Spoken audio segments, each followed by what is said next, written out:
Eh, y es también empezar a pensar que desde la imaginación ya estamos, o sea, la imaginación está en el diseño del encuentro, ¿cierto? O sea, ¿qué te estás imaginando tú en este momento, ¿cierto? O sea, estás solo mirando esa pantalla ahí de una manera aburridora, o estás imaginándote, o puedes empezar a comenzar en este momento a imaginarte que realmente estamos en algún otro lugar aparte del real, ¿no? O sea, que no estamos en este momento solo ahí donde estamos físicamente sentados en esa silla, que ojalá pues sea una silla cómoda y agradable y que todas esas cosas ya de físicas mínimas como de la silla y el espacio o algo, o que te sientes en el piso también, porque también tenemos que hemos hablado un poco de eso, ¿no? O sea, de dejar esa performance también necesaria de creer que se tiene que estar pues sentado, digamos, siempre frente al computador como si estuviéramos trabajando, digo yo desde la Universidad del Futuro.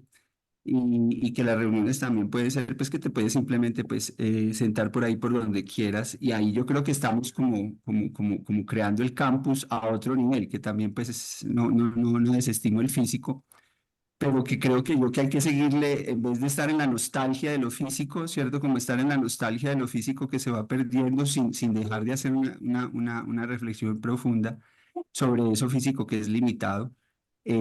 También es avanzarle ya la creatividad de estos encuentros, o sea, hacer que estos encuentros ya sean de por sí una celebración, ya sean una creación y ya sean un reto para la imaginación y que nosotros podamos sentirnos aquí no solamente como nos dice la realidad que estamos, sino también como nosotros queremos sentirnos. Entonces, en ese sentido es que yo, pues, me siento un poco como en una banca, diría en este momento, y creo que esas metáforas pueden ser importantes, como esa banca o esa esquina o ese parchecito virtual, digamos, donde nos encontramos un rato a tomarnos un punto o una cerveza o a fumarnos un cigarrillo o a desayunar mientras tanto, no importa, digamos, o a estar ahí con el bebé cambiándole los pañales mientras tanto, no importa, me parece a mí que no, eso no tiene por qué ser, digamos, ahí le quita el audio y ya.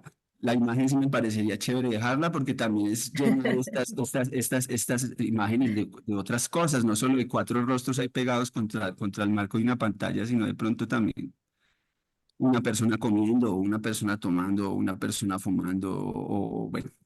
Un gato Entonces, durmiendo. o un gato durmiendo, Un gato o, durmiendo. o ahí en el piso tirado en la cama, bueno, etcétera. Digamos que creo yo que eso son como las cosas novedosas de lo que nos permite esta universidad, digamos, como del futuro. Y pues de no sentir tanta nostalgia tampoco, digamos, sino, digamos, sentir más bien como que ya es una celebración, que ya es casi que ya nos morimos y volvemos a resucitar y resucitamos en lo digital.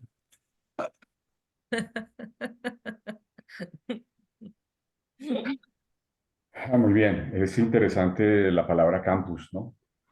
El, el campus no es de una tradición muy legendaria, ni mucho menos, sino es más moderna, porque antes el campus era la misma urbe, ¿no? La misma urbe, la misma civitas, o la stoa, la columnata de la plaza griega o del foro romano, ¿no?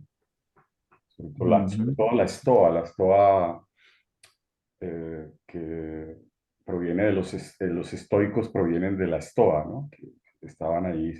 La estoa soporta esa cubierta con un espacio abierto, con un espacio múltiple, con un espacio fluido. O sea, si ustedes miran las estoas, casi no tiene sino columnatas, y las columnatas por el soporte que tiene el foro. Foro se decía en latín, en Roma, ¿no?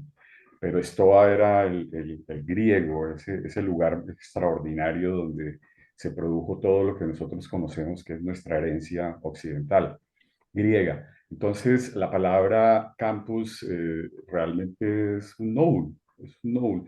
Yo miro que lo que está pasando hoy y diría de pronto más bien es un nimbus, ¿no? O sea, no un campo terrestre, sino una atmósfera, ¿no? Como un nimbus que hemos logrado volver más del etéreo. No por ello no por ello denso, sino deletéreo en el sentido en que es muy fluido, es capaz de penetrar diversas dimensiones. Y tiene la densidad de lo profundo, más bien que la densidad de lo duro, ¿no?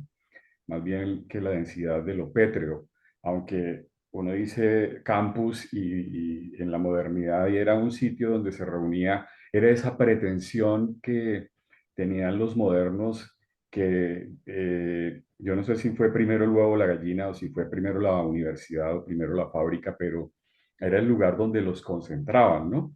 Un poco a lo Jeremías Bentham, entonces ese sitio era mejor tenerlos bajo el pan opticus de la sociedad de control, porque a mí me encantaba era el campus, más bien yo diría URBS medieval, que eran, eso lo hemos hablado en otras conversaciones con Andrés y con James, esto te lo digo para viento solar.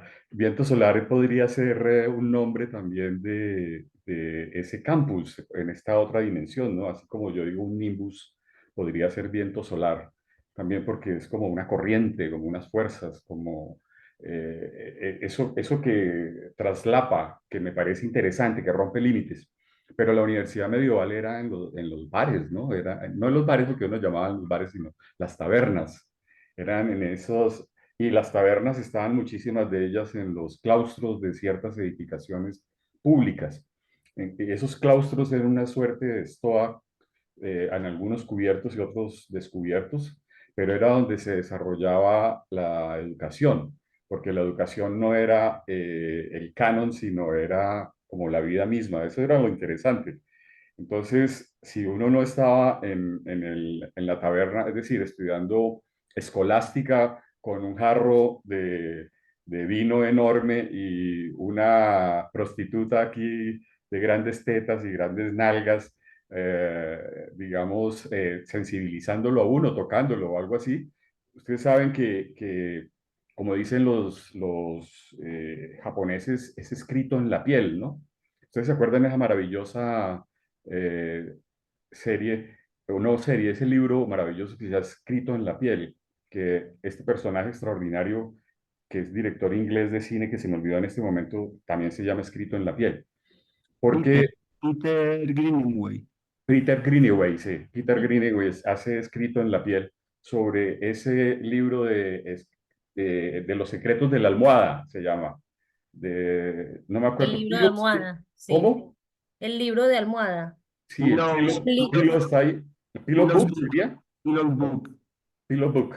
Entonces, es muy interesante porque el impacto es que esa escritura esté haciéndose sobre la piel. O sea que ese es el impacto que tenía esa universidad de la ciudad dentro de la urbe, ¿no? Dentro de lo que sucedía. Y ustedes, si recuerdan bien, ya en la ciudad medieval, no en la ciudad griega ni en la ciudad romana, sino la ciudad medieval era outsider, era el lugar que no dominaba el noble medieval, sino era donde estaban los outsiders, los burgueses. Eso se llamaba el burgo. Entonces, digamos que habría que hacer una serie de relaciones entre esa ciudad física que en la modernidad se llamó campus y que concentra a todo el mundo en un solo lugar y que hoy ha llegado a su exacerbación en transformar casi la universidad en una fábrica, ¿no? Donde ya no hay maestros y rectores, sino hay es ingenieros, ¿cómo es que se llaman los ingenieros que analizan los procesos? Ingenieros industriales se llaman, ¿sí? Donde le analizan a uno todos los pasos y le dicen si uno chuleó aquí, si no chuleó aquí, si ese señor estuvo, si ese no si lo hizo a las 5:45, si se robó 5 minutos. ¿Se acuerdan en esa fábrica de Van Camps en la costa que a las mujeres que no podían ir a hacer chichi porque enseguida les bajaban 3 minutos en la cuenta de la Ujú. asistencia a la fábrica? Por supuesto que desde ese momento yo jamás compro una tumba en Caps, ¿no? Eso por solidaridad con las mujeres de la costa, eso me pareció una aberración. Y más o menos, y las mujeres tienen que, viento, las mujeres se ponen ahora en Bandcamp se ponen unas toallas para poder, de esas toallas que usan los viejos como yo, para orinar ahí mientras uno está en una conferencia, ¿no? Ay, por Dios. Uno puede aquí orinar y poposear al tiempo mientras estamos hablando del campus. Entonces, De eso se trata, de eso se trata sí, porque mira que es pienso yo que es que también eso es un previo, digamos, como un previo para que lo digital sea sano, ¿cierto? Para que lo digital no se vuelva solo como una cosa, digamos, negativa, por decirlo de algún modo, tiene que ver con que esté parado, digamos, sobre esa piel que tú estabas diciendo, o sea, que la piel, digamos, que uno se sature de piel, ¿cierto? O sea, primero, y que lo digital debería ser como una expresión de esa saturación de la piel, que es un poco lo que tú estás hablando escatológicamente respecto al miar y al cagar. sí. Escatológicamente es muy sofisticado para, para eso que dijo al final, cagar y poposear, poposear y orinar, cagar y orinar. Entonces, Pero me parece importante la dialéctica de la mierda, ¿sí? sí, Digamos, del hablar mierda me parece muy importante, digamos, en términos dialécticos de no dejar solo, digamos, no solo hablar popó, sino dialectizarlo. sí. Entonces yo creo que eso me parece que realmente no hay que volverlo como un antagonismo en el caso más defectuoso o un contrapunto en un caso positivo, sino realmente que se estén filtrando y que se dan opciones. Yo, en todas mis conclusiones hoy hacia dónde No, vamos, porque de pronto uno se unta mucho de un popo que no quiere, Fernando, disculpa. Entonces, de pronto no puede ser uno tan poroso cuando están hablando mierda, ¿cierto? Porque cuando alguien empieza a hablar mierda, entonces me parece que es importante una dialéctica radical como para, pues, como para que la mierda no le caiga a uno. sí, de acuerdo. No, no estaría yo vanagloriando y propiciando y dándole categoría de un orden superior del espíritu a la mierda, sino diciendo más bien, yo voy a otro nivel, ¿no? No a quedarme ahí, aunque tampoco sería sujeto de una clasificación por fuera, porque el afuera siempre es más interesante que el interior, ¿no? O sea, o no más interesante, es tan interesante como el interior si uno tiene profundidad o tiene otras dimensiones. Eso es lo que me parece, digamos, en principio, digamos, como para poner ahí en la palestra, esa idea de campus. Ahora, como crítica a la idea moderna de campus, que yo sí creo que hay una buena crítica a esa idea moderna de concentración, a la idea del panopticus educativo o academicus, ¿no? Esa idea del control. Yo prefiero el jardín de Freud de la Universidad Nacional y la dimensión fuera de los límites de las aulas, ¿no? Que era la Universidad Nacional. Yo me eduqué más por fuera de los límites de las aulas, te lo aseguro, y en las cafeterías y en las mesas de las cafeterías rayando con flumasters, haciendo esquemas y hablando con la gente y en las peñas culturales de los jueves, de los miércoles, de los martes, de los lunes, porque había peñas todos los días. Entonces, el concierto del viernes de la Sinfónica en el León de Grave. O sea que era interesante más bien, la educación era eso, ¿no? Era parte de eso. Y eso es lo que me parece importante. Ahora, como una de las conclusiones que yo tengo hoy, si es extrema, por ejemplo, la virtualidad es extrema sobre todo para los pobres. La virtualidad es la estrategia que tiene la oligarquía, esa oligarquía perezosa, parásita, anacrónica, premoderna que tenemos en Colombia y seguramente del Black Rock mundial, ¿no? Esa es de hacer la educación gratis a los pobres, una educación que puede ser netamente virtual. Y los campus dejárselos a la elite, ¿no? Para la formación de los hijos de la elite. Entonces, yo creo que hay que tener cuidado cuando estemos explorando el tema del campus porque habría que tener las advertencias del caso. No estaría en contra yo del mundo de la virtualidad. Desde Deleuze, Foucault Deleuze, nosotros hablamos y Marcel Duchamp sobre todo, de la indiscernibilidad de lo real y lo imaginario, ¿no? Eso a mí me pareció interesante, a pesar de que lo plantean también como una alarma, me parece sumamente interesante. O lo que planteaba Marcel Duchamp en La novia y sus celibatarios. ¿Ustedes se acuerdan de esa obra maravillosa de Marcel Duchamp? No.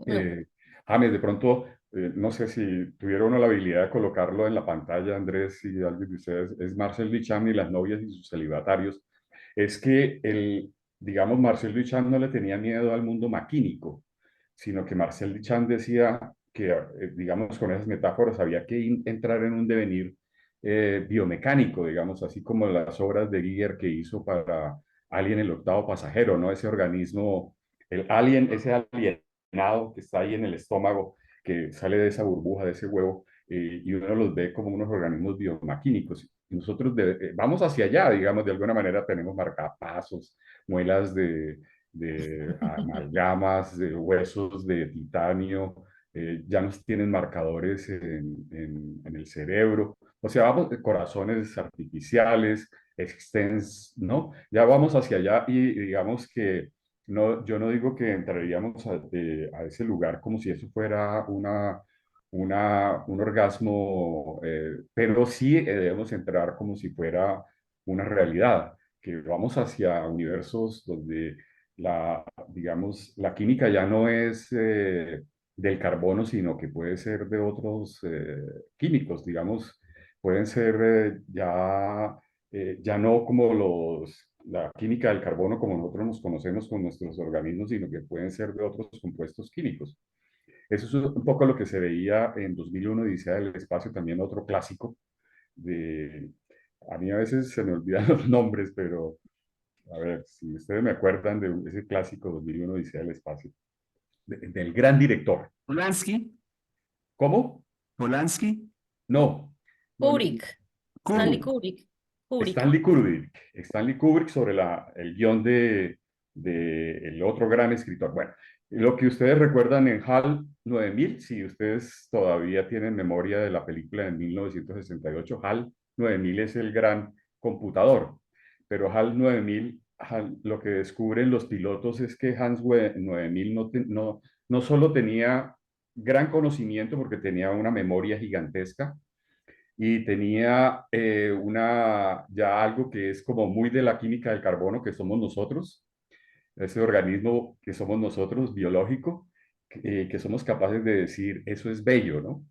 Un computador, el día que usted le diga a su computador que eso que está haciendo es bello, usted debe pegarse un susto, o se va contra el techo, o dice aquí pasó algo, o tuve una epifanía, o entraron los extraterrestres, o bueno, algo pasó. Pero Pero Alexa le habla a uno todo el tiempo, por allá cuando menos piensa le dicen a uno cosas y uno se sí, queda sí, No, eso sí, pero tiene que decirlo, tener con Alexa cuidado. ahí hablándole a uno. decirlo sí, o sea, decirlo sí es, eso sí lo dicen, o sea, otra cosa distinta es que lo sientan, es lo que se plantea, ¿no? Sí, o sea, que hay que tener cuidado porque de pronto le hablan así. Y resulta que Hal, cuando en su pereza y en su hastío, el piloto está haciendo unos dibujos del interior de la máquina, Hal con ese ojo, porque es un solo ojo, es un monóculo así enorme, le dice, oye, es muy interesante y muy bello su cuadro, el dibujo que está haciendo, pero le falta algo. Eso fue sorprendente, pero la tercera, digamos, tenía conocimiento y tenía una valoración estética, ¿no?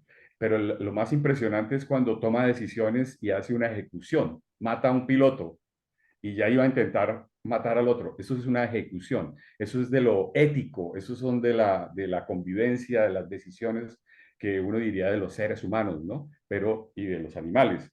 Pero ya aquí Hall estaba tomando una decisión. Él, digamos que ese gran filósofo que es Kant, que es una catedral, para mí es como una catedral maravillosa, ¿no? Triádica también, triádica, que él hablaba de la crítica de la razón pura, que es la del conocimiento, que eso lo tenía Hall. Hablaba de la crítica de la razón práctica, perdón, del juicio estético o del juicio, la crítica del juicio, que es esa actitud que Hall hace diciendo es bello. Y luego tiene una tercera que se llama la del juicio, perdón, la de la razón práctica, ¿no? La, y eso es lo último que tenía Hall. Entonces, digamos, para Kant, el hombre era ese ser humano que era capaz de tener esa ese conocimiento, esas decisiones de la acción y de lo ético y esa valoración estética del mundo. O sea, del mundo tal como nosotros la conocemos, del mundo tal como nosotros lo decidimos y del mundo tal como nosotros lo sentimos. Esas tres condiciones, dijo Kant, ese es el ser humano. Pero hoy, así como dice Stanley Kubrick, o lo diría Deleuze, ese ser humano ya no es solo de la química del carbono, sino también puede ser de esta química de los computadores, es otro material.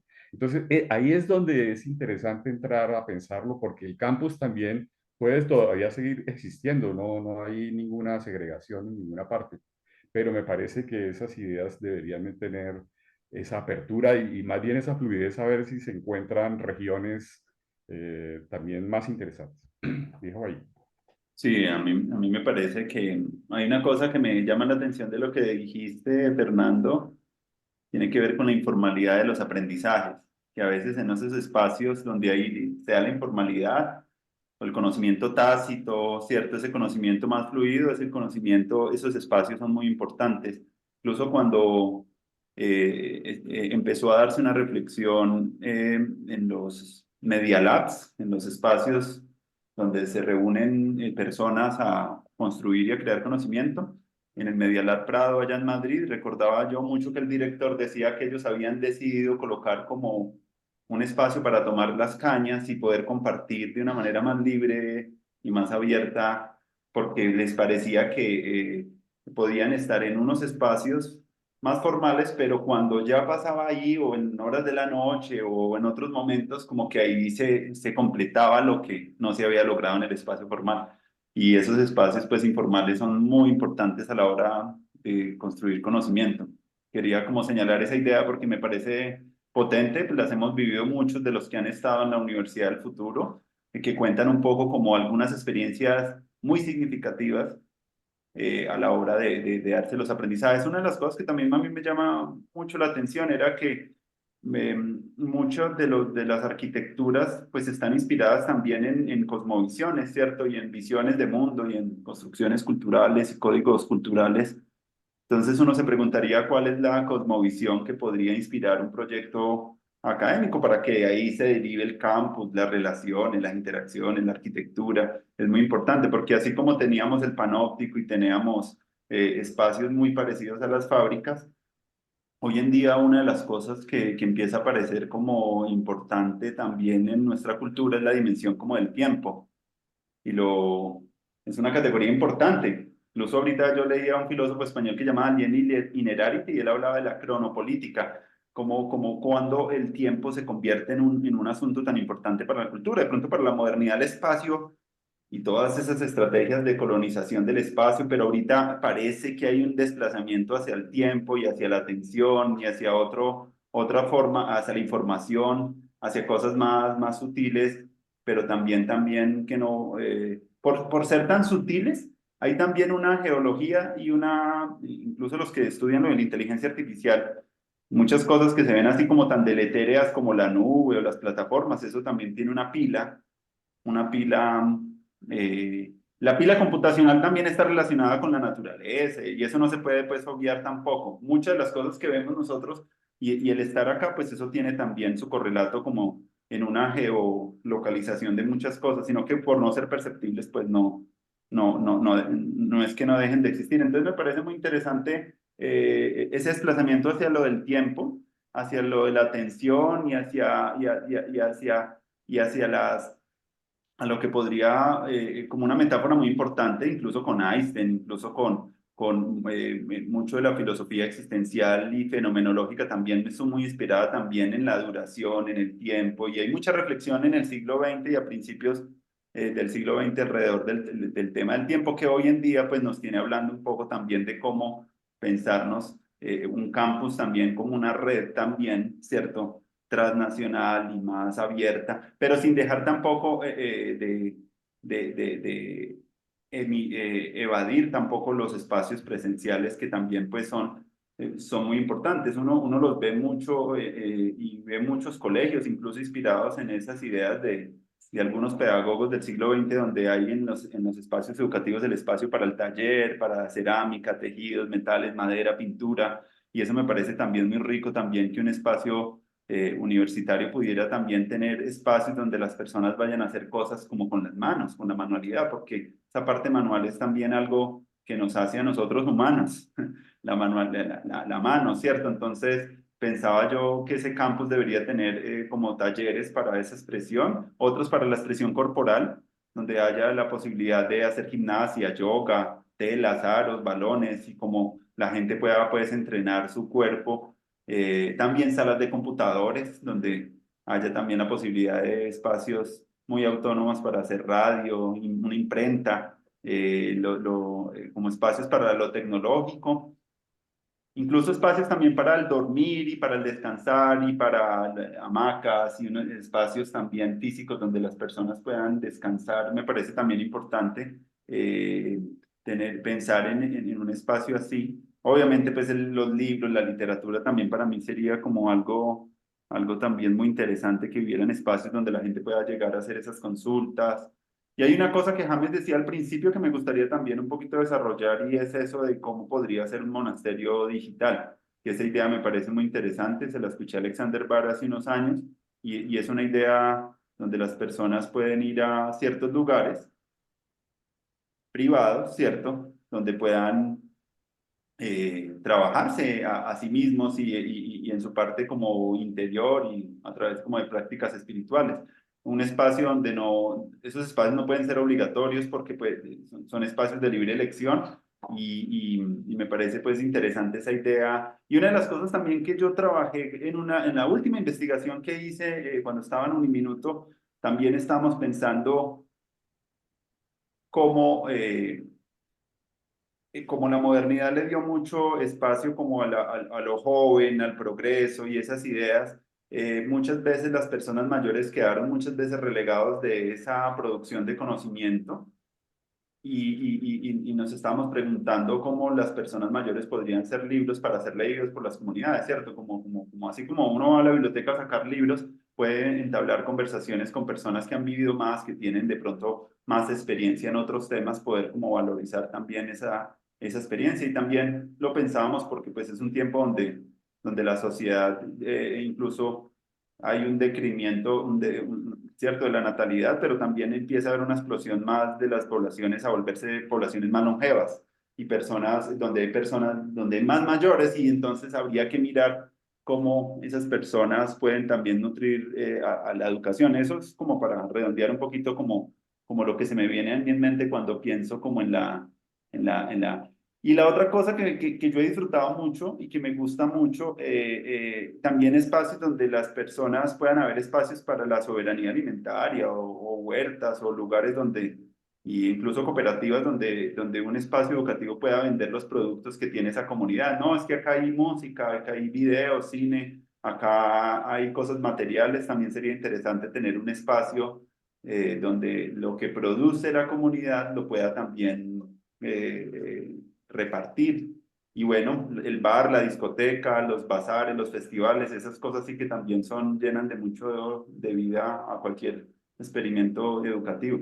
Lugares así más abiertos y más informales donde pueda darse espacio a la fiesta, a la ebriedad, al compartir. Y bueno, me parece como chévere traer a colación esa informalidad dentro de esos espacios. Una de las cosas que me decía una persona que viene del mundo de lo ancestral es que en la huerta lo que se aprende es la ciencia de la abundancia. Decía él que los niños allá cuando van a entrar a la huerta lo que aprenden es que ellos siembran algo y como que la naturaleza prodiga mucha abundancia, y esa conciencia de la abundancia se puede aprender ahí desde los pequeños años con los niños, viendo como esa generosidad que tiene la naturaleza. Entonces, como que también una de las cosas bonitas que también yo vería para una universidad del futuro tiene que ver con esos peregrinajes también hacia entornos, como el desplazamiento, el caminar, el ir a lugares donde podamos aprender esas y percibir de maneras más presentes y más experienciales como las lógicas de la vida, ¿cierto?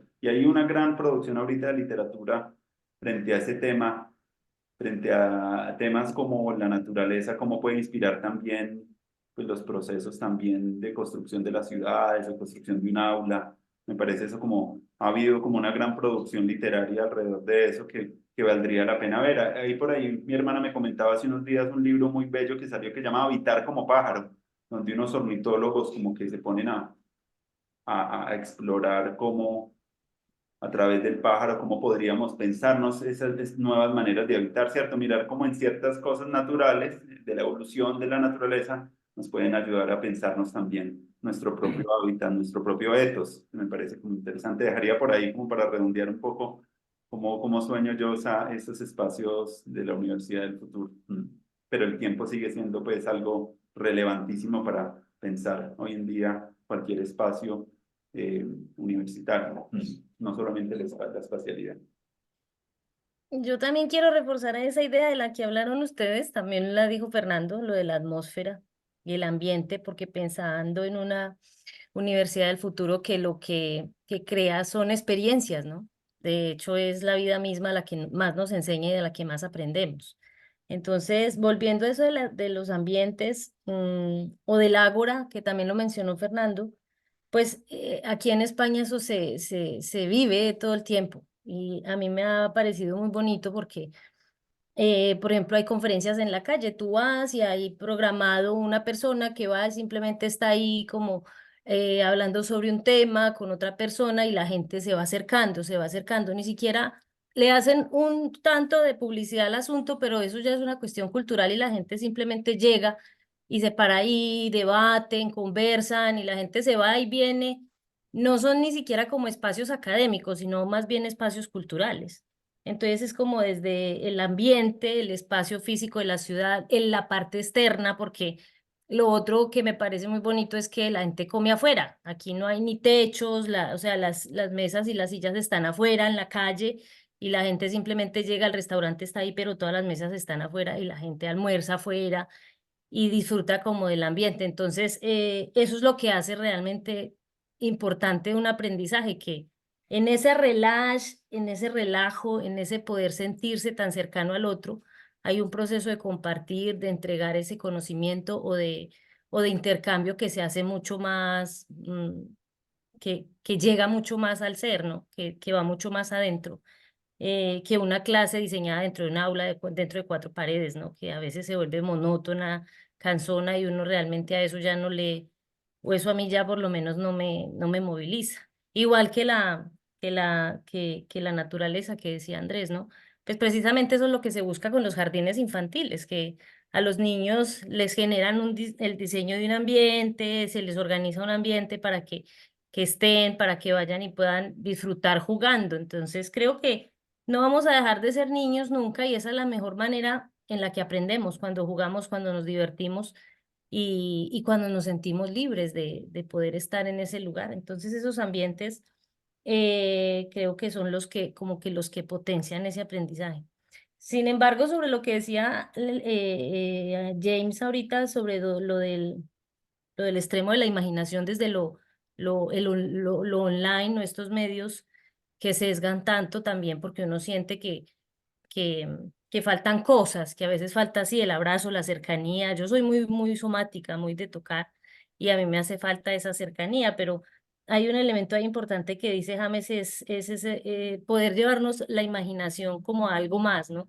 Poder compartir desde el compromiso con la tribu, porque no se trata solamente de que tú vengas a escuchar a otros o a simplemente a recibir, sino también el compromiso de cómo entrego lo que doy, lo que es cierto, lo que yo puedo contar desde mi propia experiencia, cómo lo transmito. Entonces, los medios online, aunque restringen, nos potencian por otros lados y, por ejemplo, la imaginación es una, y el compromiso de poder llevarnos, como estamos haciendo aquí, ¿no? Nos llevamos una tarea, hacemos un texto, escribimos algo, luego lo compartimos. Es como mantener ese compromiso vivo del cómo puedo entregar, dar la parte que me corresponde a mí en esa tribu para que esa universidad del futuro se consolide también desde lo online, porque es que ya no nos podemos, de estos medios ya no nos salimos, ¿no? Es una herramienta que facilita la vida. Y la facilita, y es que yo sigo buscando la tribu de hace años, por eso está aquí Andrés y por eso está aquí James. Es que Digamos me que sigo sí, reuniendo con los mismos de hace 40 años. Entonces, digamos que eso, sí. Lo ¿Ah? del jardín, que digo yo que lo del jardín no lo vamos, pero no, termina Sandra, perdón. Que iba a decir algo en relación lo del No, jardín que ya, me ya parece muy acabé. Lo interesante. que quería redondear ahí la idea era de que uno, estos medios lo que uno hace es que busca esa tribu con la cual ha venido compartiendo prácticamente toda la vida. Y es porque hay cercanías, sentires en intereses y volvemos a encontrarnos esas, a través de este medio que lo físico no permite, ¿cierto? Cuando estamos distantes. Pero Era eso. permite el tiempo, pero lo permite el tiempo, como dice Andrés. Pero mira, digamos, por ejemplo, lo del jardín, me parece pues que sigue siendo, o sea, digamos, realmente la práctica de la jardinería, pues no la vamos a hacer por internet, ¿cierto? O sea, realmente sembrar una flor, abrazar un árbol, quitarse los zapatos para sentir el césped, la Ir al tierra, el agua. río, Sí, eso, sí, digamos, meter sí, los eso pies en sigue, el agua. ese jardín sigue estando ahí, cualquier labor que tú vayas a hacer, es decir, sigue ocupando ese lugar de lo terrestre o sigue ocupando ese lugar de lo... Sí, entonces esa parte es el jardín, digamos, de la universidad del futuro, o el jardín de tu casa, o el jardín de cada quien, ¿cierto? El otro elemento que me parece muy importante, que es muy importante también, es el elemento de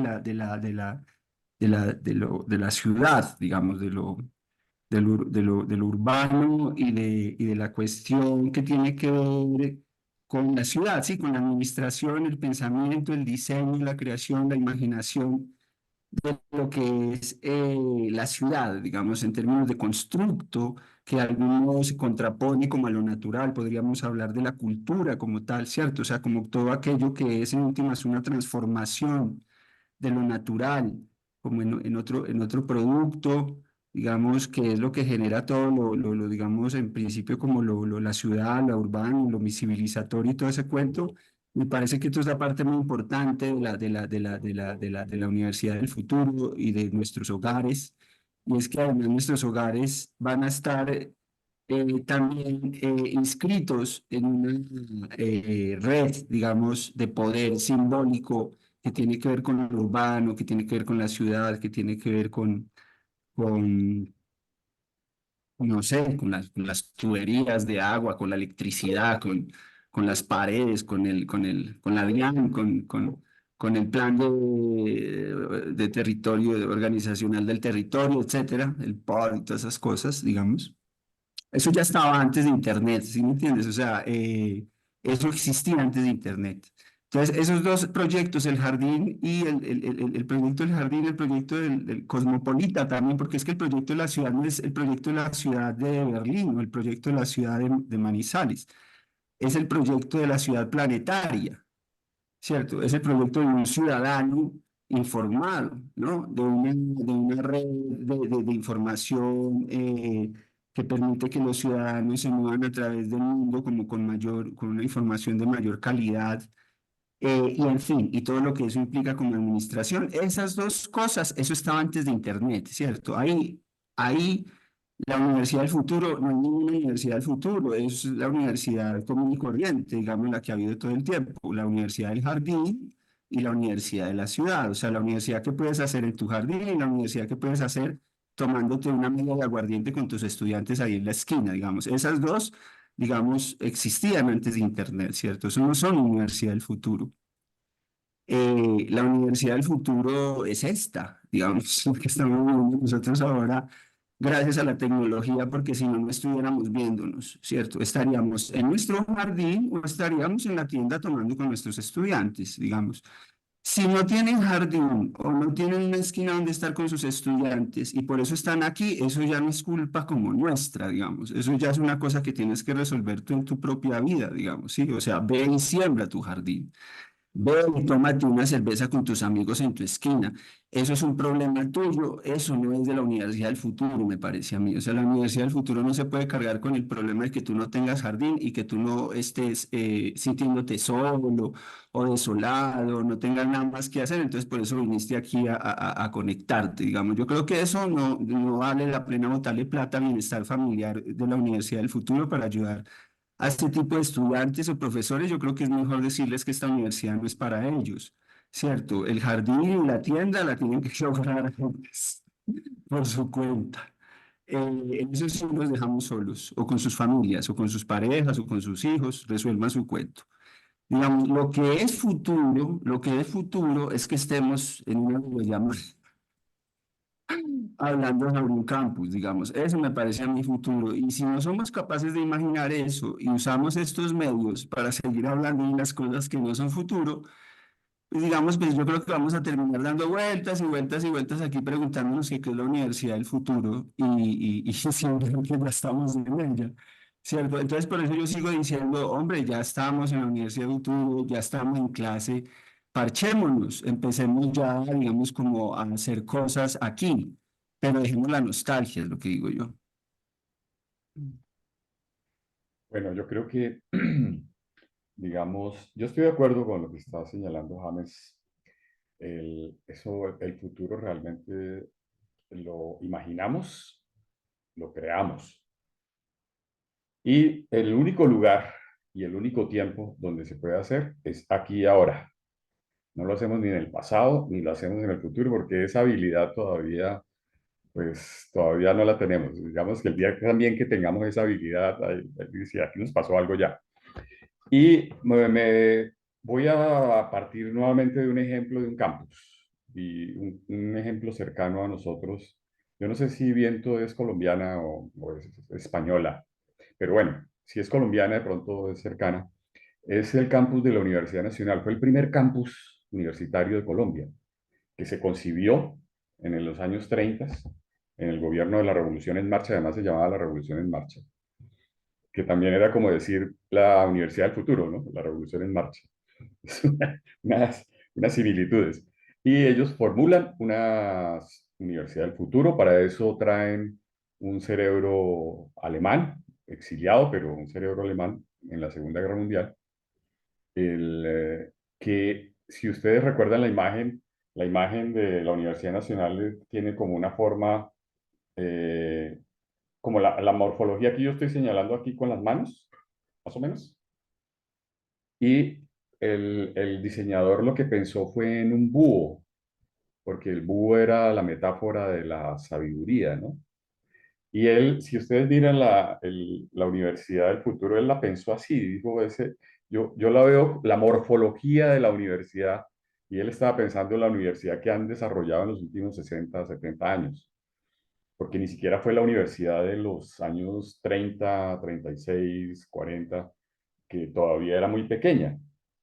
Solo se le decía a la universidad la ciudad blanca porque asumió las metáforas de lo que significaba la arquitectura moderna, que era una arquitectura blanca, simplemente porque no querían echarle colores y gastar, no, era sin adornos, era simplificada, un poco minimalista, pero nosotros no teníamos las tecnologías para desarrollarlos, entonces hacíamos algunas estructuras de concreto que ya dominábamos un poco en los primeros 40 años del siglo XX con algunos ingenieros, pero las cubiertas planas que ustedes ven en los edificios eran planos por encima, ¿no? Pero si ustedes lo miran por detrás, son unas cubiertas de teja de barro inclinadas con sitios para recoger el agua y poderlo sacar con tejas de barro a la antigua, a la colonia, porque no dominábamos todavía las tecnologías de las placas planas para hacer impermeabilizaciones. O sea, nosotros teníamos la metáfora, pero no teníamos todavía el dominio tecnológico, el saber hacer todavía. El querer, así como decimos en la Universidad del Futuro, el desear, como decimos en la Universidad del Futuro, lo tenían, pero el saber hacer todavía no lo tenían, ¿no?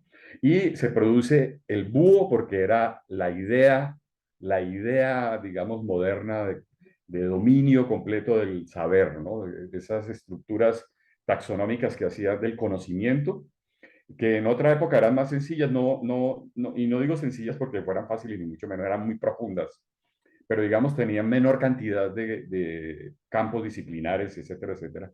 Y aquí había la necesidad de tener una concentración de los campos disciplinares y para eso se le ocurrió a Leopoldo Rotter, que era el gran arquitecto alemán, con su equipo, se le ocurrió el búho, y el búho era simplemente la metáfora de la sabiduría, ¿no? Y además que era el de la noche, ¿no? Porque no era solo del día, sino de la noche, en fin. tenía una cantidad de metáforas. Y eran esas metáforas de control, lo mismo que estamos diciendo aquí en la Universidad del Futuro. Esa universidad es una universidad del sueño, o como decía Ángel Rama en ese libro maravilloso que él escribió, el crítico literario que se llama La ciudad letrada, ¿no? Esa ciudad fue más letrada, o sea, más de las letras, en la legislación de Felipe II, cuando hicieron las fundaciones en la colonia, que las ciudades reales, porque las ciudades reales tuvieron que, en general, las fundaban encima de los asentamientos indígenas, de las ciudades de los indígenas, o de los, no se le podía decir ciudades porque aquí teníamos poblaciones muy pequeñas, no era Tenochtitlán de México, ni era Machu Picchu, ni era el Cusco, ni eran ciudades de ese orden, sino eran mucho más pequeñas, pero las hacían era encima, así como nosotros las hacemos encima de las ciudades que existen.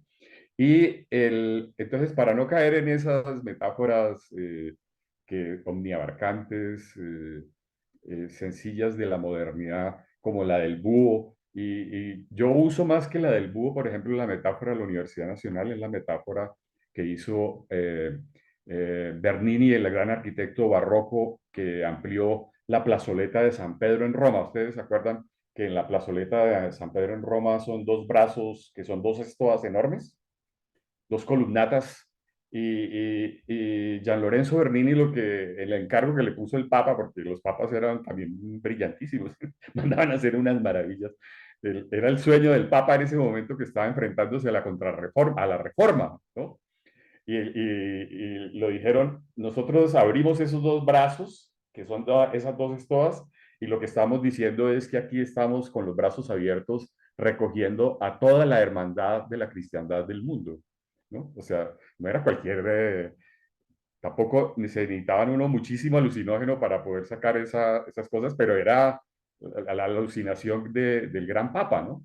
Eran los dos brazos Yo decía, en la Universidad Nacional me parecían esos dos brazos, era como los dos brazos de la Revolución en Marcha, diciendo, aquí estamos acogiendo todos los estudiantes del país, y aquí el centro del pensamiento y de la acción y del sentimiento del país, ¿no? Eran como esos dos brazos acogedores, pero permeados como estoas que no solo entran, sino que salen. Entonces, esas eran las metáforas, digamos, que se hacían. Pero no había todavía dominios tecnológicos. Los profesores tenían que ser traídos. Nosotros tuvimos la fortuna de que llegaron muchos profesores de la Revolución Española, digamos, exiliados, así como le llegaron fundamentalmente a México y Argentina. Aquí tuvimos el privilegio de tener gente grandísima, de alta calidad. Y llegaron a la Universidad Nacional y algunos profesores exiliados alemanes y de Austria, y tuvimos ese tipo digamos, que también nos permeó. Nosotros vivíamos en el siglo XIX, para decirlo, éramos muy premodernos en los años 30 todavía. Nosotros cuando íbamos a Europa no era para cambiar de latitud, era para cambiar de siglo. Así de simple. No era de latitud, era cambiar de siglo.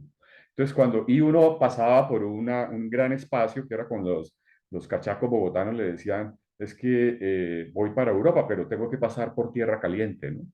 Por Tierra Caliente era donde yo nací, es en el Tolima, en Ibagué. Eso era Tierra Caliente, que eso era como un espacio, ¿no? Era simplemente espacio, espacio. Yo tengo que pasar por Tierra Caliente, que es un espacio.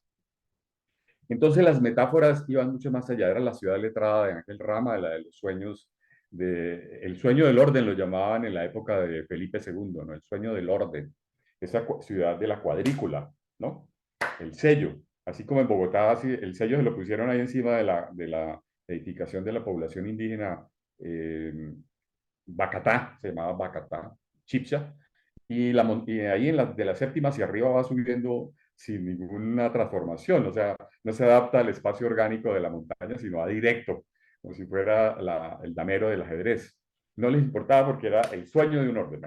Entonces, nosotros tenemos todavía esos asuntos de esa ciudad letrada, de ese sueño del orden, de una ciudad universitaria que tiene el sueño y no tiene la tecnología, no tiene todavía. Y ahí es donde nosotros debemos estar un poquito plantándonos, porque yo en eso estoy de acuerdo con James. Sí, la ciudad de letrado, la ciudad del futuro o la universidad del futuro es pensada solamente hoy, no puede ser pensada dentro de 50 años, sino se va desplegando, se va desplegando.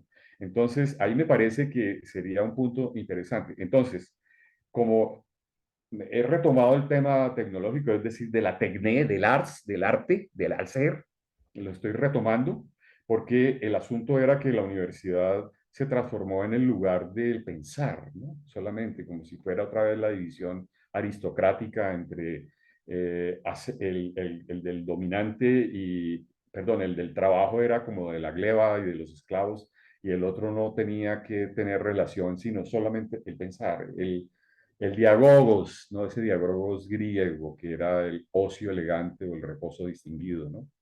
Que a la italiana hoy sería el dolce far niente de los aristócratas, ¿no? Esos que se levantan a las 11 de la mañana y se ponen los vestidos de no de terciopelo y pasan todo el día bebiendo un whisky y masacrando terciopelo en las sillas, porque creo que no tienen otra función y tal vez hacer una inauguración en un jardín infantil, ¿no? Hacer una inauguración. Ese era como el ideal y todavía sigue siendo el ideal perezoso de esta oligarquía nuestra, zángana, ¿no?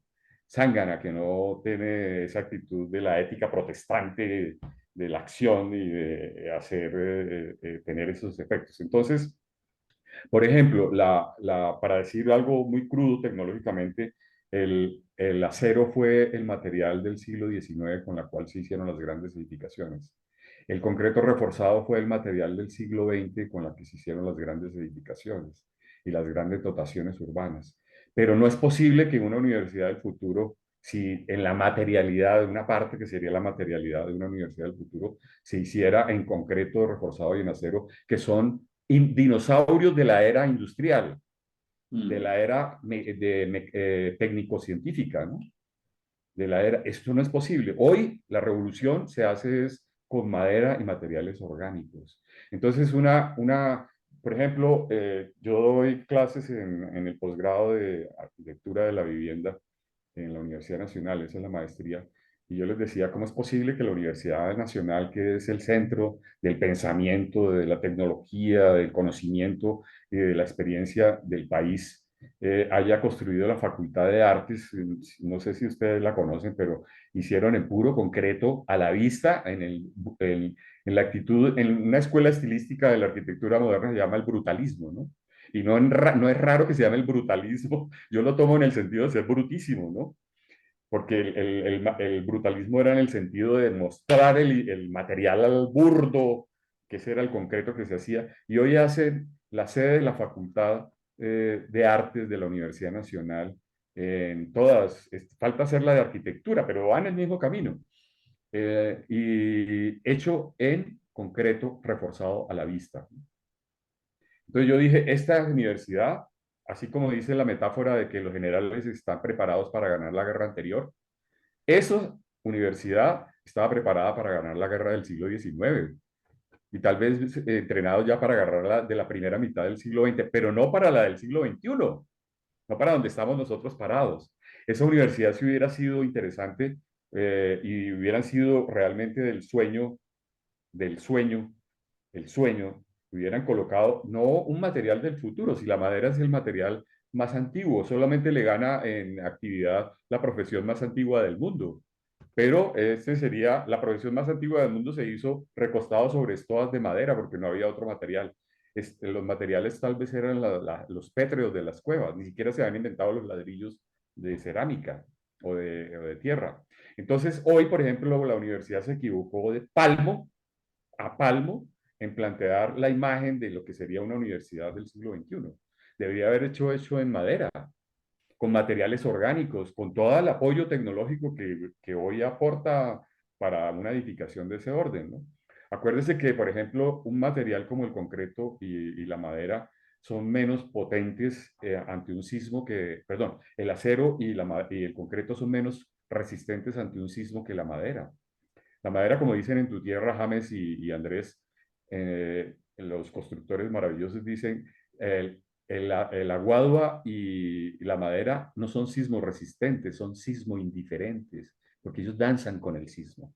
¿Sí? Solo para hablarles del tema del sismo, ¿no? Para poner para poner un abrebocas. Pero si yo les digo en el fuego, la madera tiene más resistencia ante el fuego que el acero y que el concreto reforzado. Yo tengo imágenes con las cuales me comunico con mis estudiantes, donde les muestro que hay una viga de madera ahí sosteniendo unas varillas de acero completamente derretidas como si fueran unos cordones de los tenis colgando y una viga de concreto completamente colapsada encima de la viga de madera que está actuando todavía. Solo que la madera tiene un proceso que se llama pirólisis, que crea una costra carbonizada de 1 centímetro, 2 centímetros, sí, pero por dentro está impecable esa madera trabajando en todas sus magníficas condiciones. Además de que es el atrapador, el secuestrador más impresionante de CO2 que existe.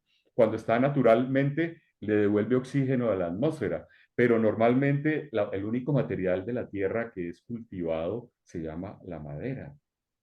Entonces, hoy hay edificaciones de 34 pisos, edificios de 34 pisos en altura hechos en madera. Y ya se están haciendo uno en Japón y uno en Londres.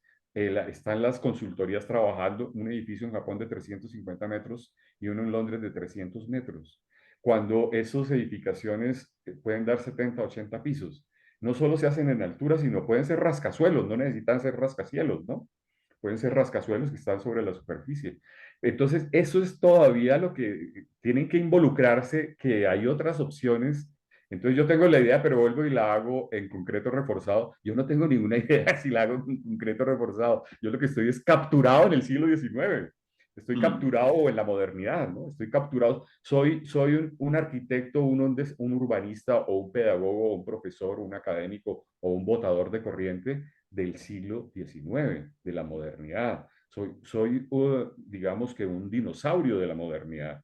Entonces tenemos que hacer ese salto a usar esos materiales. Esos materiales permiten algo que se llama la flexibilidad, ¿no? La modificación, las adaptaciones crecientes.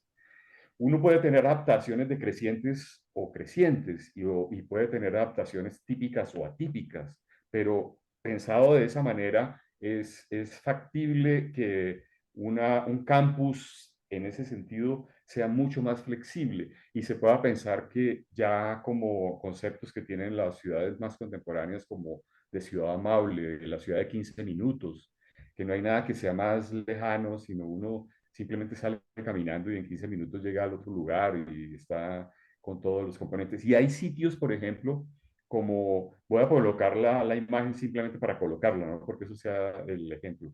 Epcot Center o Disney World o Disneylandia, que era la de mi generación, ¿no? Disneylandia está más por debajo, llena de servicios y de infraestructuras, que lo que se ve por encima.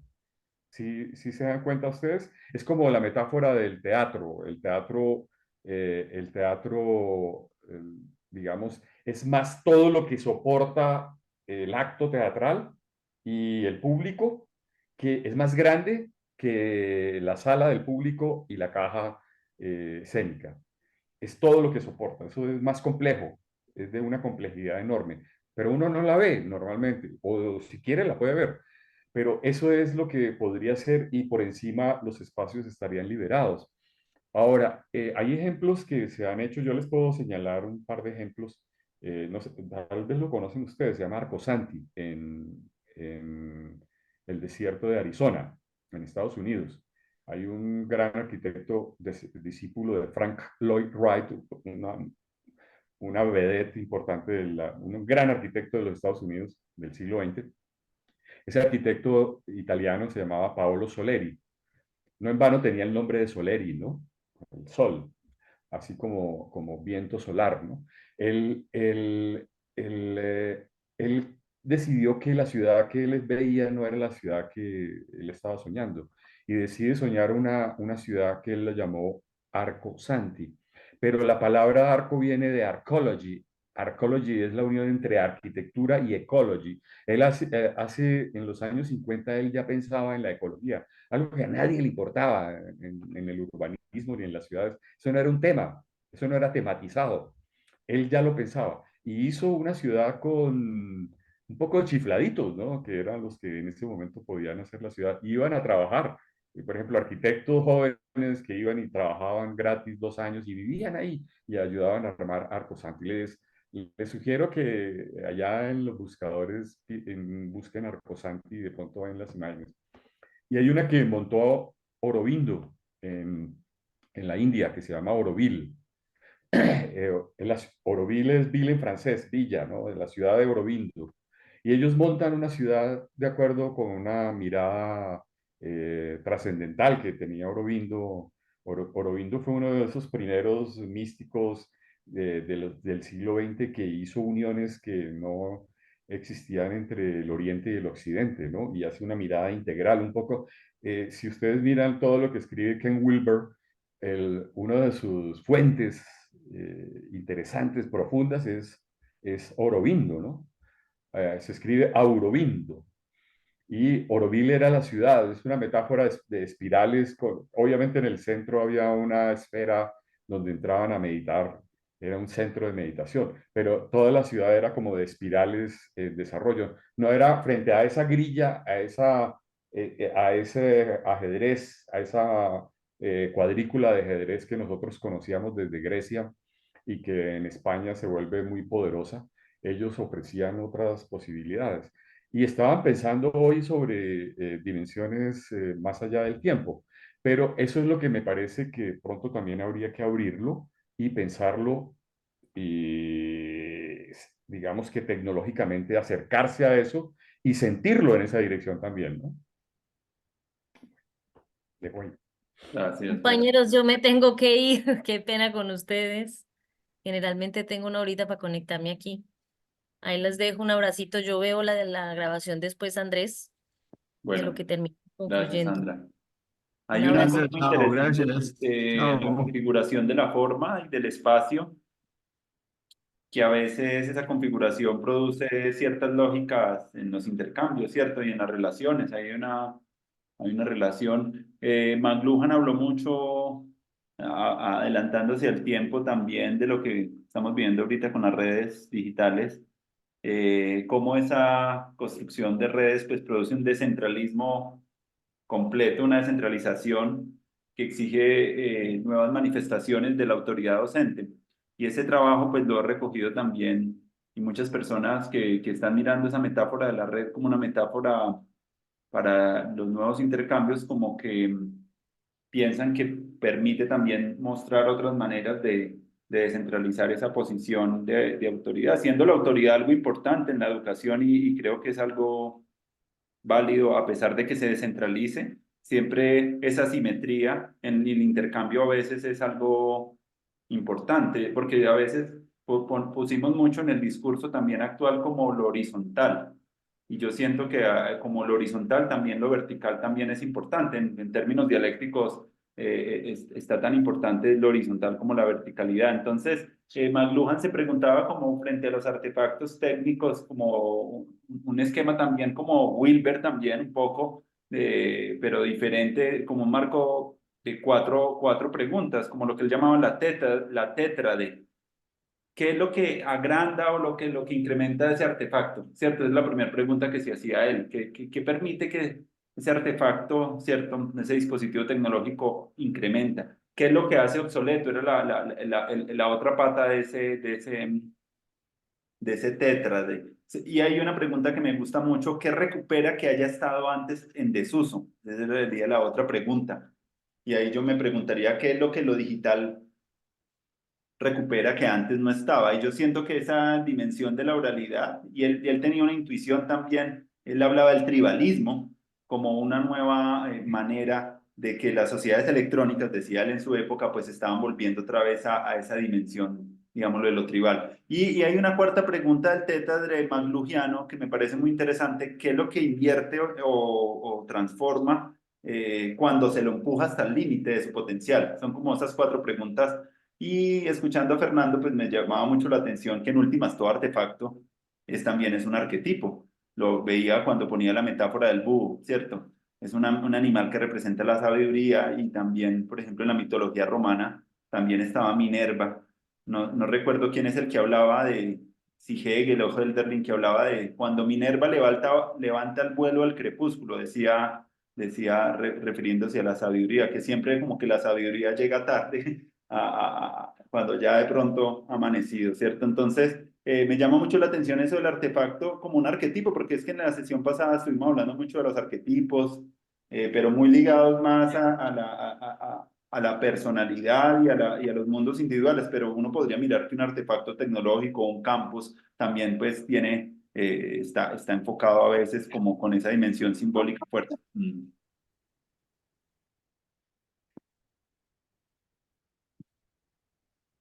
Bueno, no sé si James tiene eso. James. Eh, sí, no, digamos, pues que creo que igual un poco también con todo esto que está diciendo, esas preguntas que está haciendo Andrés respecto a la recuperación de lo tribal, eh, es bien interesante porque es como totalmente contraria a lo que uno piensa que es Internet, ¿no? O sea, que uno piensa que Internet es como para que lo vea todo el mundo.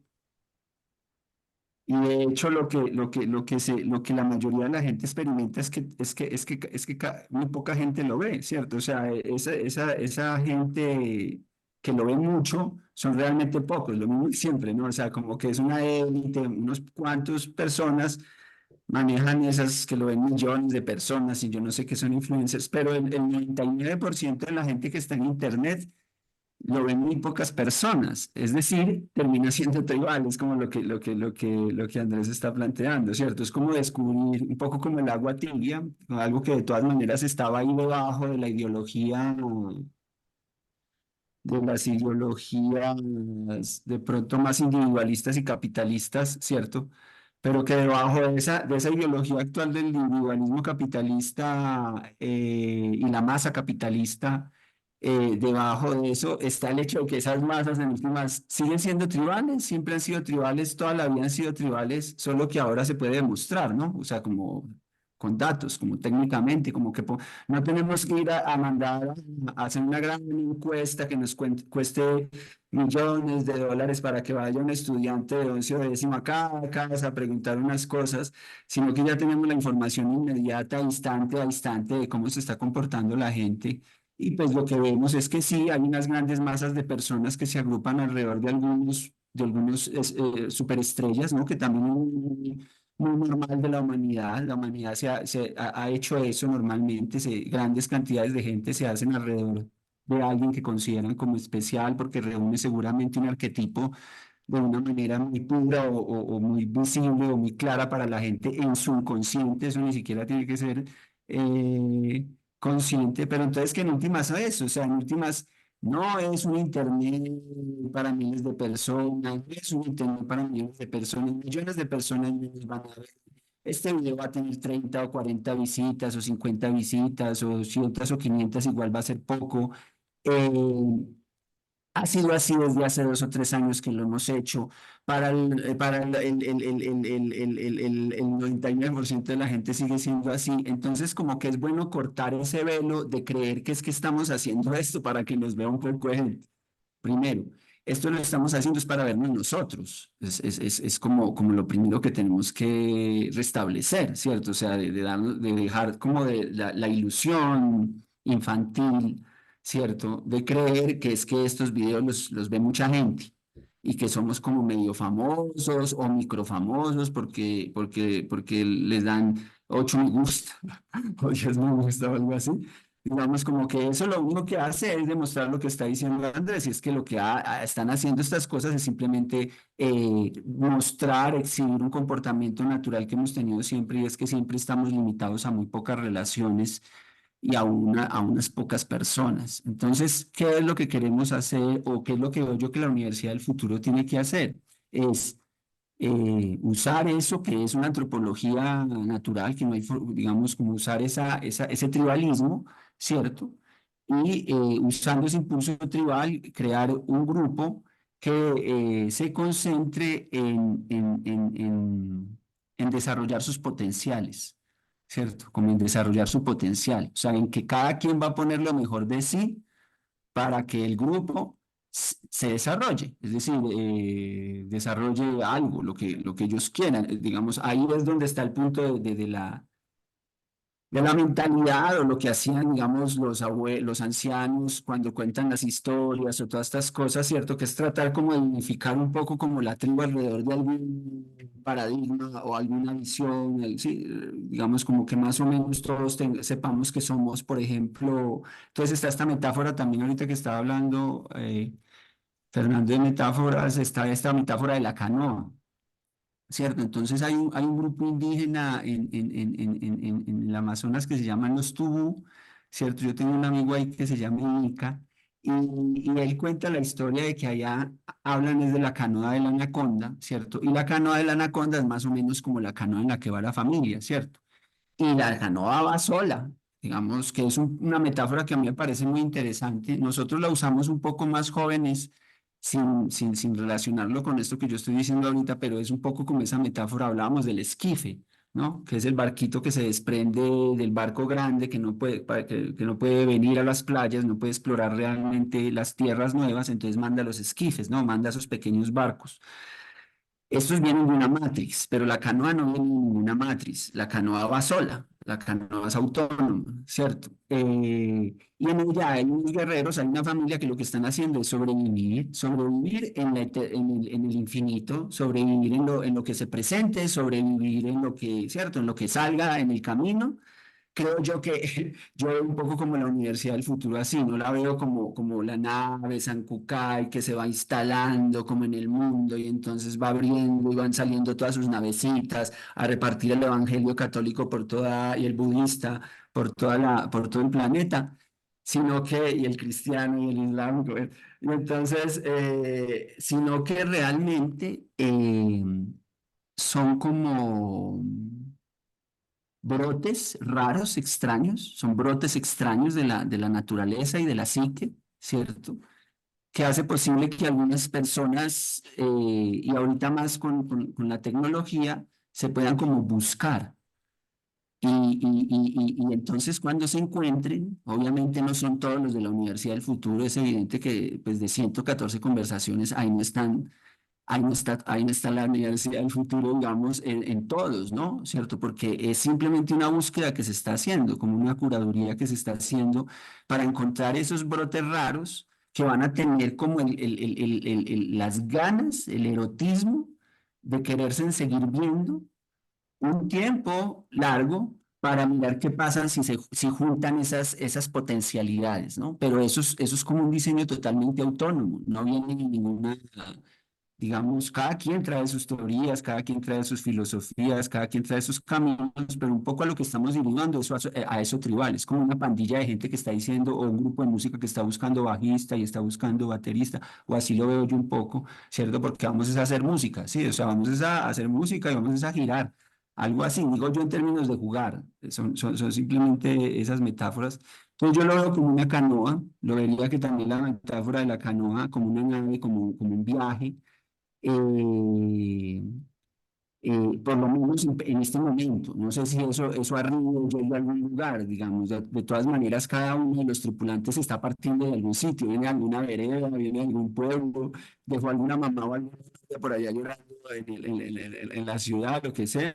Todos venimos como de algún territorio, pero yo no sé la nave a qué territorio nos vaya a llevar, ¿cierto? O sea, yo no sé, digamos, la Universidad del Futuro. Y yo creo que eso es lo interesante. Lo interesante es que nos lleve a otro territorio.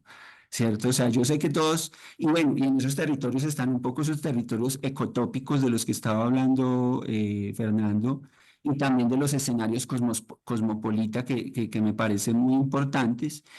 Y un tercer escenario que vuelvo y planteo este escenario de la hora digital, ¿cierto? Como del tiempo, como lo dice Andrés, que un poco como lo que hace este nuevo diseño arquitectónico de datos es un poco como borrar el espacio, o sea, como que casi como que el espacio, este no es el lugar como de pensar el espacio, como que el espacio, bueno, claro, sí, esto tiene programas de diseño, programas pues de diseño, ¿cierto? Pero como que lo más particular de esto es como la cuestión del tiempo, me parece otra vez interesante lo que plantea Andrés, es el hecho de que es el tiempo el que nos permite realmente reunirnos. La tecnología suple como el espacio, ¿cierto? O sea, nos conecta. Yo abro este computador y de repente estoy inmediatamente conectado con ustedes. Borra todo el espacio que hay entre mí y ustedes, digamos, y de repente estamos en el mismo tiempo. Claro, no tenemos el cuerpo físico. Somos unas caricaturas, somos unos dibujitos allá en los cuadritos, digamos, somos como unos muñequitos allá en los cuadritos que nos están representando, pero es un poco como aprender a jugar también como esas marionetas, pienso, o sea, como empezar a entender que estas marioneticas que estamos moviendo acá, aunque son muy elementales porque son tecnológicas, es decir, estamos haciendo lo que la tecnología nos tiene para ofrecer hoy, pero se supone pues que esto va a seguir avanzando y se van a volver gafas y esas cosas se abaratan pero hay un ejercicio también que hacer en términos de seguir filosofando, si quieren, yo no tengo ningún problema, digamos, como en seguir mambiando, seguir filosofando respecto a la realidad virtual como tal y cómo realmente la podemos aprovechar, ¿cierto? Como para, sí, o sea, cuál es la labor de la realidad virtual y cuál es la labor que nos queda a cada uno en la interactividad, porque es que la realidad virtual sin interactividad no se potencia, mejor dicho. O sea, lo que potencia la realidad virtual es la interacción, si no solo queda el diseño ahí, que es como lo que pasa, digamos, como con las ideas. Entonces, me parece que hay que interactuar más con esas ideas para poder que vengan más a la existencia, es decir, o sea, esas ideas que parecen simplemente como demasiado abstractas, digamos, o bocetos, digamos, algo así como cosas que son demasiado brumosas, como dice Fernando, o demasiado atmosféricas, creo que les hace bien que las sigamos mambiando. No sé si esto se vuelve una sala, un salón de la Universidad del Futuro que podría decirse como el círculo de palabra en torno a lo virtual mismo, ¿cierto? Como el círculo de palabra en términos a la ontología o al ontos de lo virtual mismo y cómo eso virtual lo podemos volver potencia, porque lo que yo entiendo es que lo virtual no es potencia, o sea, lo virtual no tiene poder, el poder de lo virtual solo se da en la medida en que hay un interactor, ¿cierto? Hay alguien que entra en interacción con ese asunto. Entonces me parece interesante que conversemos esa parte, digamos, de la Universidad del Futuro, sin olvidar que sigue estando esas reflexiones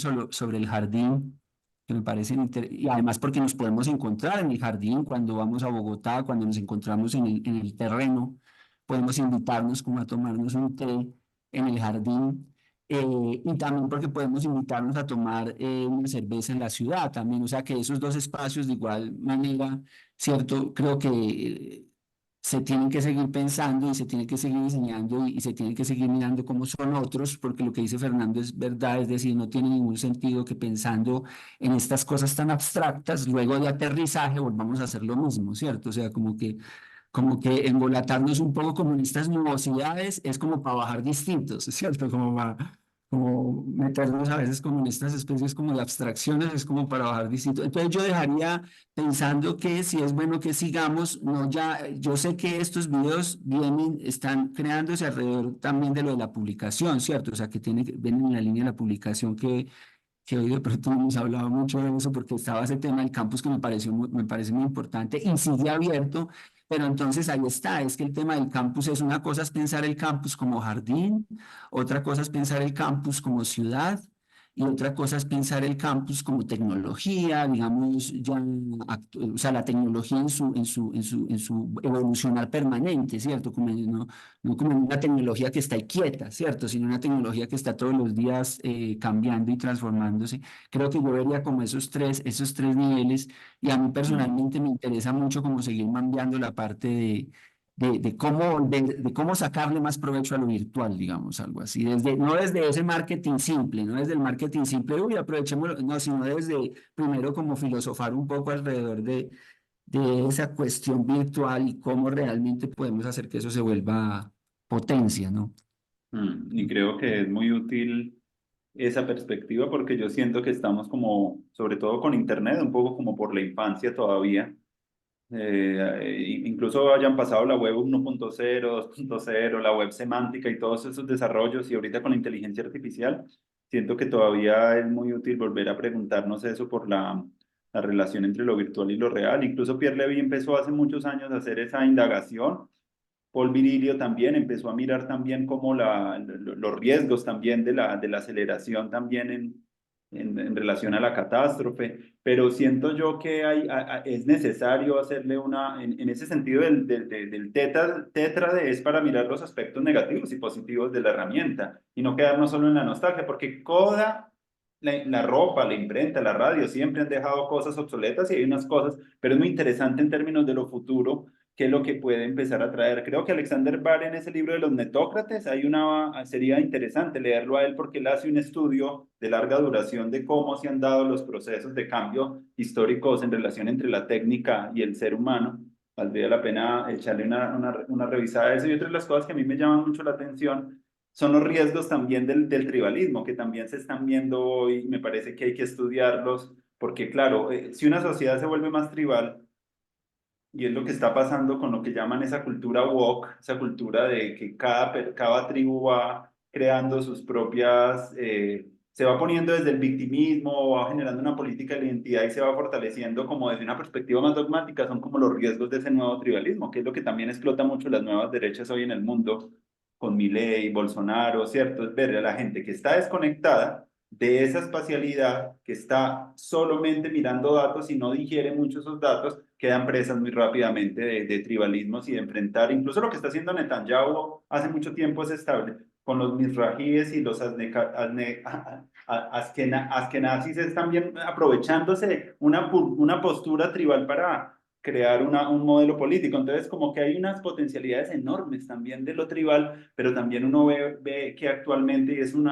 campo de reflexión muy fuerte de la filosofía política, cómo esas tribus se van volviendo sectas, se van volviendo espacios cerrados, se van volviendo espacios rencorosos, donde van acunando en esas tribus resentimientos, es peligrosísimo también. Entonces hay que liberar que esa tribu no vaya a mantener esas mismas posturas porque no son como las más poderosas. Pero sí me parece muy interesante poder seguir compartiendo, que tenemos como horizonte el libro, pero como que para mí me parece que estas conversaciones lo que hacen también es motivarlo a uno como a pensar cosas nuevas que uno solo pues no puede pensar, sino como que las haces a través del diálogo. Me parece que una de las cosas también que McLuhan decía es que viene otra vez un tiempo donde el diálogo vuelve a ser algo muy importante porque es conversando que podemos empezar a discernir cosas, incluso a ver cosas nuevas entre nosotros. Esa dialéctica de lo dialógico,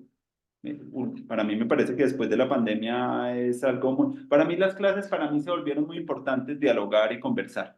Yo podría ponerles a leer toneladas de textos que yo he leído, pero no se da lo mismo en la interacción que lo que busca un maestro haciéndolo de determinadas maneras. ¿Cuáles son las metodologías que permiten la interacción, que permiten la imaginación, que permiten el asumir riesgos los estudiantes, que permiten como crear cosas nuevas juntos? Y yo creo que pues esas metodologías sí parten mucho de unos diseños, ¿cierto? Que uno mismo va como asentando para que esa interacción sea cada vez más alta y que algunas personas que no son muy buenas en el diálogo, pero son muy buenas en otras áreas, pues puedan sentirse integrados en una propuesta educativa. Me parece como algo muy importante.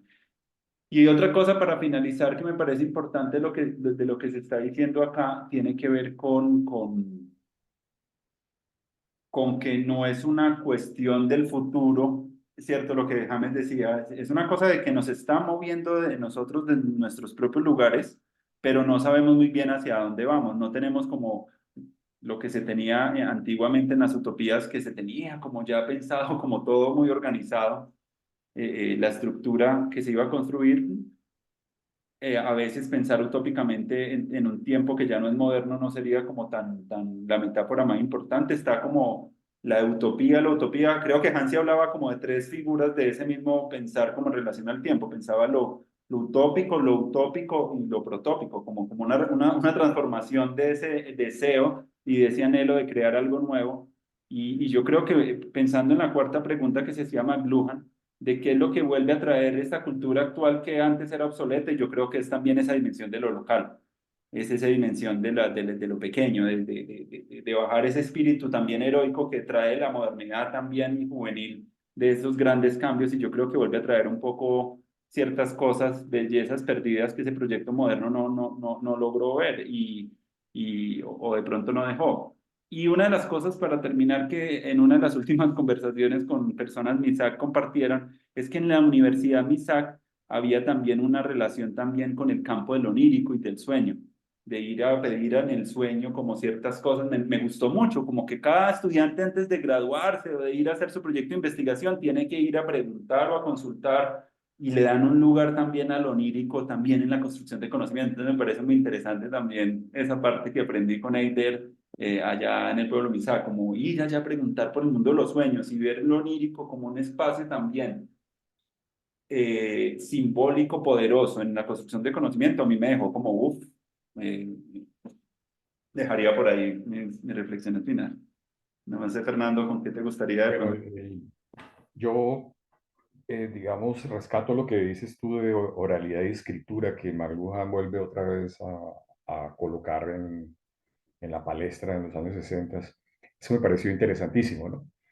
El, para los modernos, si no era escrito, pues eso no tenía, era más o menos como lo que James dice, hablar mierda. Y resulta que, pues, de la hablada de mierda es donde salen unas excelentes conversaciones, de esos cafetines, ese automático que yo a veces les he hablado de León de Grey con Marcos Pina, el pintor, el primer pintor abstracto, y, Hernando Camargo, y todos esos personajes extraordinarios eran las ideas más impresionantes que salían de ahí. Y de ahí salieron los mamotretos de León de Grey, esos 4 mamotretos que son 4 obras centrales en la poética colombiana. Entonces, ese mundo de la oralidad y la escritura es que yo creo que la oralidad es lo que le volvió otra vez y vuelvo a retomar el tema de la atmósfera, ¿no? La atmósfera es ese lugar donde usted, por ejemplo, en la oralidad pone una música en un radio o en un medio cualquiera. Ahora, es que ahora ni siquiera radio se puede decir, eso queda uno rarísimo, ¿no? Queda como el siglo XVIII. Bueno, en un medio, ¿no? Usted lo coloca y usted está, la música te está arropando, está en el ambiente, está desplazándose en el espacio, ¿no? El libro no, el libro lo desplaza a ustedes en la imaginación, pero la música es como de sentir el clima, como sentir, siento la calidez, esto está muy frío, usted siente la atmósfera, ¿no? Y eso es lo que hace otra vez rescatar, esa es la percepción que hace McLuhan. Ahora, entre lo local y lo global, eso es como leer ese libro de Néstor García Canclini que se llama Las culturas híbridas, para entrar y salir de la modernidad. A mí me gustó los dos nombres, cultura híbrida y entrar y salir de la modernidad. O sea que ese es uno de los aspectos que nosotros podríamos tener, esa habilidad de entrar y salir de esos paradigmas, porque digamos que ahora que tocó el tema de los mitos o de los arquetipos, si, y es que los arquetipos son poderosos, sobre todo si uno, siguiendo a Campbell, digamos, Joseph Campbell, siguiendo a Campbell. Estaba el arquetipo de los animales, que era el arcaico, luego el arquetipo de la agricultura, que es ya en la historia, que es el que usted lanza unas cosas allá en la tierra, eso se muere y a los 3 meses vuelve y renace, ¿no? Entonces todas las metáforas las primeras eran alrededor de los animales y después eran las metáforas agrícolas, ¿no? De que todo se regenera, se regenera. Después vienen las metáforas estelares, cuando en la modernidad se empiezan a descubrir el cosmos, los planetas, todas esas, y empiezan a entrar en esas metáforas estelares, y nosotros, esas metáforas son 400 años de nutrición, ¿no? De la modernidad, nutrición impresionante. Y hoy estamos en metáforas nuevamente regenerativas, o sea, metáforas donde estamos reencontrando otras opciones. Incluso, así como Néstor García Cancline decían, hay esas culturas que eran simplemente no existían, ¿no? Para la gran cultura, esas culturas no existen. Y hoy todavía en unos marcos la cultura es cierto aspecto piramidal puntual, ¿no? Pero todo lo demás es como de antropólogos por allá, de loquitos de la Universidad Nacional y de otras universidades, pero que no tienen más allá de 30 o 40 años. Por hecho, Virginia Gutiérrez de Pineda para acá. Y entonces, ir trabajando en esas que entran y salen son muy, muy importantes. Nosotros no es que ahora nos volvamos una república de agrónomos y solo la naturaleza, sino que entramos y salimos con impunidad. O sea, podemos hacerlo. Esas son actitudes que debemos utilizar. Y esas grandes metáforas, esos grandes arquetipos, también nosotros estamos capturados en muchos de ellos. Por eso es que la dificultad es poder decir, ustedes entienden que la forma y la estructura son correspondientes en muchos casos. Y cuando uno capta una época, en términos hegelianos, cuando usted capta el espíritu de una época es porque ve que la estructura y la forma entraron en correspondencia, ¿no? Así como Paul Valéry en el libro de Eupalinos el arquitecto, el poeta francés, decía, a fuerza de construir, terminé construyéndome a mí mismo, es que tú captas eso en la experiencia externa, pero se está transformando en su experiencia interna y viceversa. Así como entra y sale de la modernidad, tú estás utilizando hoy todas esas, digamos, posibilidades. Un arquitecto muy interesante que, pues esto es como de iniciados en la arquitectura, pero se lo suelto porque de pronto ustedes que son muy inteligentísimos y curiosísimos, se llama Christopher Alexander y él escribió un libro que se llama Lenguaje de Patrones, Lenguaje de Patterns, ¿no? Y él lo que se va es a estudiar esos patrones que hay en la cultura. Y él deduce 100 patrones, digamos, para poner un nombre, y con eso le estaba mostrando una cantidad de opciones a los arquitectos que no son solo morfologías que vienen de lo clásico, ¿no? Que nosotros todavía somos muy capturados en esas morfologías clásicas, o sea, hace 25 siglos, ¿no? Todavía estamos reproduciendo morfologías de la taxis clásica. Entonces, estaba mostrándonos esas nuevas posibilidades. Entonces, Christopher Alexander es un ejemplo, o García Canclini en esas culturas híbridas, la oralidad y escritura, ¿sí? Esta atmósfera frente a lo concreto, frente a lo pétreo, pero también lo pétreo es importante, esa materialización de esas configuraciones morfológicas cuando se materializan son relevantes porque ahí es donde está la escritura en la piel, está escrito en el cuerpo. El cuerpo, digamos, no es solo la letra, sino escrito en el cuerpo. Ahí es donde se siente la fuerza, la potencia, el poder, digamos, en el sentido de que lo está diciendo James. Se siente, y eso tiene que ir expresando esa época. Expresando la época, yo creo que uno puede tener las aventuras utópicas. Incluso hay libros sobre la historia de la utopía, que uno dice, pues, es que esa vaina sería insólito, ¿no? Si está hablando del utopos, que no es un lugar ni un tiempo, pero es que es necesario comprender que eso, los utopos también los produce las épocas, ¿no? Hay cosas que no son pensables o que no son, digamos, para nosotros todavía no son pensables, ¿no? Pero nosotros estamos haciendo cosas que son pensadas para nosotros que no la pudieron pensar hace 200 años. No era posible. Entonces, eso también hay que darle el espacio, digamos, que se vayan configurando morfológicamente. Una universidad del futuro, digamos, debería ser mucho más tranquila en el sentido de que debe utilizar lo que hay. Debe utilizar la ciudad, debe utilizar el campo, debe utilizar las ideas, Oh, incluso si tiene regresiones, es decir, estoy en una regresión y es lícito volver a mirar esto en otras condiciones. Entonces, por ejemplo, así como Néstor García Canclini, Marshall McLuhan, lenguaje de patterns, hoy, por ejemplo, mirar una configuración nueva frente al capitalismo es como los 3 o 4 primeros capítulos de la era de la resiliencia de Jeremy Rifkin, ¿no? Un libro muy cocinado de hace muy poquito, ¿no? O sea, es un libro reciente, muy reciente. Esa es la era de la resiliencia, mostrando que hay otros caminos del capitalismo, que yo creo que también hay que mirar esas opciones del capitalismo, porque nosotros no estamos viendo sino todavía estertores muy fuertes del tardocapitalismo neoliberal muy fuerte. Y eso, ¿qué es lo que, es lo que enseñan en la Universidad de los Andes?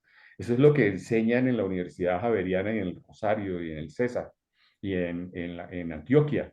Eso es lo que enseñan, o sea, están formando unos leviatanes neoliberales. Esa universidad no debe llamarse de economía, es facultad de economía, sino facultad de neocapitalismo salvaje liberal, ¿no? Debería llamarse así, salvajes, sin humanismo, sin una dimensión humana, ¿no? Y mucho menos una dimensión espiritual, a menos que sea hipócrita, ¿no? Que es como, no, es que yo estoy conectado porque soy cristiano o soy católico y voy los domingos a misa. No, no hipócritamente en eso, sino en unas dimensiones, digamos, transpersonales mucho más poderosas. Entonces, así como hay unas dimensiones transpersonales aquí en el planeta. Entonces, yo creo que eso es, me parece que debe permitirnos es entrar y salir, entrar y salir. Como de Blau Reiter, ese movimiento artístico que se llama El Jinete Azul, creo que se llama así, era la idea del puente, que así como es conector, es separación, está conectando y separando. Está el cauce y está el puente, está el cauce y está el puente. Y nosotros vamos configurando morfológicamente con las ideas que podamos aportar en esta época y con las visiones que tenemos en esta época, con las visiones. Hay unos que van más, que son más penetrantes y otros que somos muy quedados, pero esas son las visiones que están aportando y ahí van dando las metáforas. Entonces, una universidad del futuro, por ejemplo, tiene que dejarla nacer y como los nacimientos, como las universidades nacientes están en las calles yo usaría el espacio público y usaría el tiempo público Mm. para la universidad del futuro naciente, ¿cierto? O sea, para impunemente poder usar el espacio público, es un espacio que teóricamente es para todos. Mm. Claro, yo no puedo hacer lo que yo quiera en el espacio público hoy porque también es de captura, pero usar el espacio público y usar el tiempo público y dejar otras posibilidades para el espacio privado y el tiempo privado que se puedan permear también en esos espacios. Pero una universidad del futuro podría filtrarse en el espacio público de una ciudad o en el Sí, espacio público rural, ¿sí? O en el tiempo público de una ciudad o en el tiempo público rural. Ahí es gracias, donde, Fernando. ahí es donde yo digo que esas cosas hay que seguirlas haciendo, pero ya se han hecho, digamos, desde hace muchos años, desde los 90 prácticamente. Venimos haciendo universidad pública y venimos en eso, venimos jugando con la ciudad. Yo creo que ahorita lo que estamos es, digamos, y hay que seguirlo haciendo y se sigue haciendo. Andrés ha tenido muchos proyectos en ese sentido, yo también he hecho muchas cosas, Fernando también con su arquitectura. Sino que vuelvo y digo que, bueno, pues de pronto es una obsesión mía, pero vuelvo y digo que siguiendo haciendo eso, o sea, siguiendo con el proyecto del jardín y que la Universidad del Futuro siga haciendo el jardín también y se siga encontrando ahí, se siga encontrando en la ciudad y en los espacios públicos.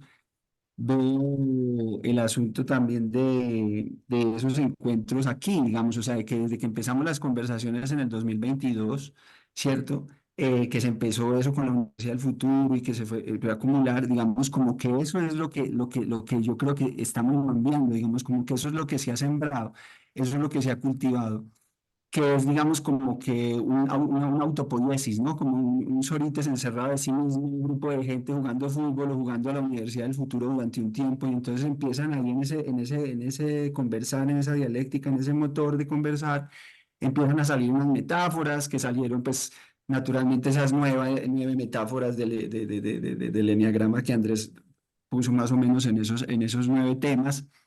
Eh, bueno, no sé, y siento que esos nuevos temas, esos 9 temas también serían importantes como mambiarlos al interior digamos, de unos grupos más privados también, diría yo. O sea, que yo también creo que la parte privada también es muy importante, digamos, como en relación con esa parte pública, digamos, de hacer la universidad. Digamos, casi yo diría, Fernando, que nosotros apenas estamos es aprendiendo a hacerlo en lo privado. Sí, porque nosotros realmente hemos estado todo el berraco tiempo en lo público. No hemos estado en la calle todo el tiempo haciéndolo. Lo raro, lo extraño realmente es, ¿qué se puede hacer con esto? Es decir, ve, apareció esta tecnología, apareció este aparatico, ve, yo me puedo conectar con Fernando, con Andrés a conversar cosas.